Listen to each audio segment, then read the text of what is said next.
Magandang araw mga kababayan, nalusaw na po ang low pressure area na binabantayan ng Pag-asa sa Karagatang Pasipiko. Subalit, meron na naman po silang inuobserbahan na cloud cluster sa Karagatang Pasipiko ulit mga kababayan.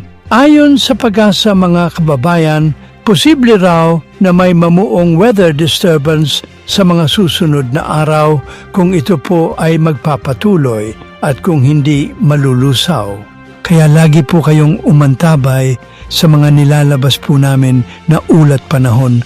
Paalaala na rin po ng Pag-asa sa ating lahat. Lagi po tayong maghanda at mag-ingat. Narito po ang ulat panahon mga kababayan mula po ito sa weather specialist ng Pag-asa. Pakinggan niyo po mabuti mga kababayan. Habagat pa rin ang umiiral sa malaking bahagi ng ating bansa at kasalukuyan nakakaapekto pa rin ito sa kanlurang bahagi ng Central at Southern Luzon, sa halos buong Kabisayaan at malaking bahagi ng Mindanao.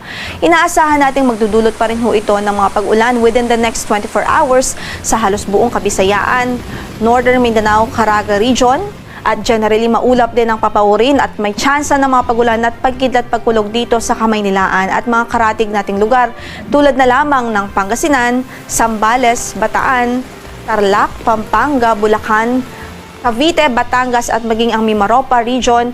So yung mga pag-ulan dito ay dulot pa rin ho ng habagat o southwest monsoon. Meron pa po tayong minomonitor na another cloud cluster east of Luzon din ho.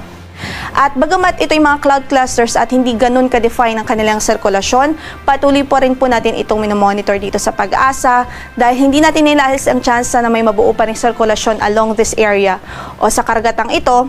Kaya't ang ating abiso ay patuloy tayong mag-antabay sa magiging updates ng Pag-asa. Yan po muna ang ating weather update.